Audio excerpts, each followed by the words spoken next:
I want you to hear my little voice in your head translating that for you. The translation is, I feel like you're judging me. When you're an addiction counselor, oftentimes one of the first questions that you face is, are you in recovery?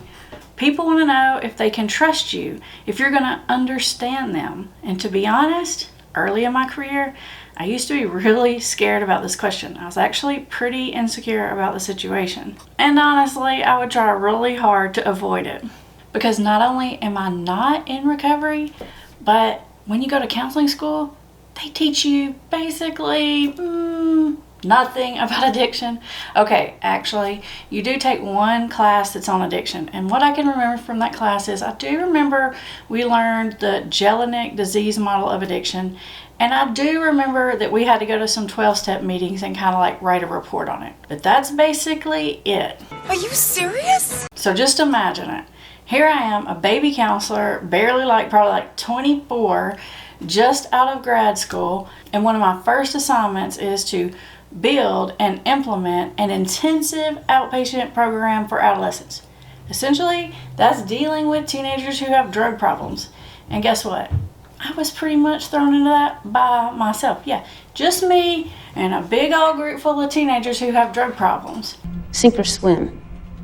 Chuck her in the deep end. Not only am I not in recovery, and I really don't have much education about addiction, but here's a little secret. You ready? I've never even been cool. Never been one of the cool people. Now, I've been around a lot of drugs. I've been to my fair share of parties and stuff, but I've just never been that girl. So I was a little insecure about it. I can remember thinking to myself, how am I going to deal with these teenagers? And what I decided to do, which really worked very well at the time, was just try to build a relationship with them. And that was it. My motto for that group was, we care about you more than they care about you. And that actually worked pretty good.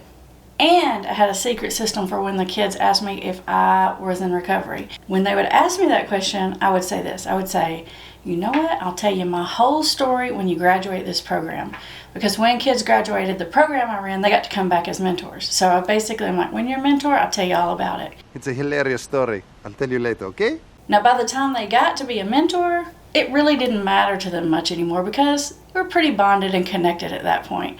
So if they asked me once they were a mentor, I would tell them. So that's how I secretly bypassed that little landmine. Luckily on the adult detox unit, a lot of what you did was like education because they weren't going to be there very long. You weren't going to get into deep therapy, but it was my job to educate them about what they were dealing with. And luckily, I have pretty good skills of standing at the whiteboard teaching about addiction because in my previous life, before I was a counselor, I was a teacher.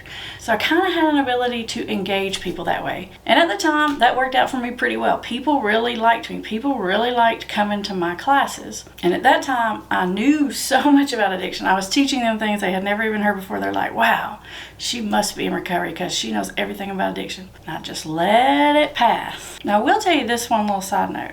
I do come from a very addictive family. So it's not like I've never been around addiction. Oh, I've been around it. But people, they don't usually care about that part. In fact, if someone asks you in your recovery and you say, no, but I come from family and some people in my family have drug problems, it might even make it worse because they're thinking, oh, now you're going to judge me because your mama, your grandmama, or whoever. So I knew that wasn't a good answer. I got kind of good at skirting this question, and I had other skills to win people over. Now, eventually, I went out on my own. I started a private practice. That's the one I still run now, where we treat whole family systems.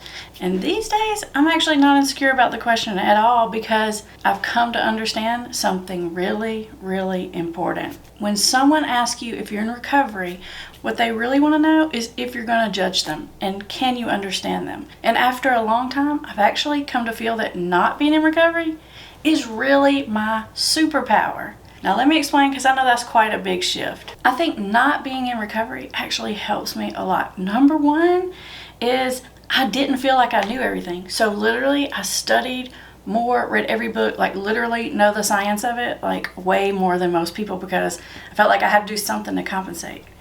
But more importantly, I think being not in recovery helps me because I actually have to really listen to what my clients tell me. I really have to figure out who they are and what they're struggling with. And I don't have my own personal experience like confusing that all up. Because let me tell you a little secret.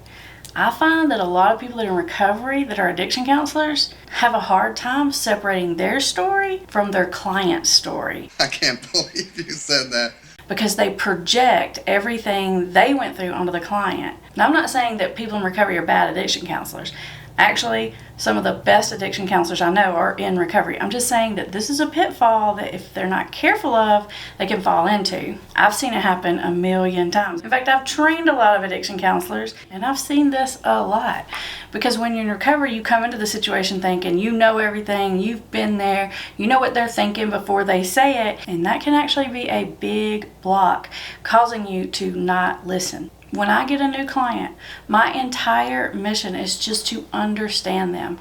I am looking to understand who they are as a person, not so much about their addiction. Because to be honest, they're not going to tell me that much about that anyways. I get that from my family counselor who's done seeing their mama, their grandmama, or their neighbor or something and told me everything. I got that information coming this way. When I'm talking to a person, I want to know who they are, what they care about, what they value, what they see as their roadblocks, where their struggles are. I am very deeply focused on understanding each person as an individual, not just as an addict or an alcoholic, because it's those individual characteristics that I build on to pull someone out of addiction. And you know what? No one ever even asked me that question anymore. I haven't been asked that question. I can't even remember when the last time I got asked that question. Maybe it's because I have it on my website that I'm not in recovery, so people already know that. Or maybe because once they meet me and they get in there, they feel like I'm trying to understand them and that I get them and that I'm not judging them, so they don't need to ask. I don't really know why they don't ask, but it doesn't seem to be an issue. The truth of it is, if you're struggling with an addiction, you feel really bad about it and you feel shameful about it, and you're worried that someone that has not had that struggle might judge you or expect something out of you that you can't give. And so if you just address that fear right out the gate, it becomes a non-issue. It's really kind of interesting because the clients that I see, their lives are so different than mine. Am I just like them? No, I see mostly men and like young guys, like teenagers and college kids. I don't play sports. I never was cool. I'm not in recovery, but I have no problem connecting to them, because I am 100% just trying to understand them as people. And I think that comes across pretty strong.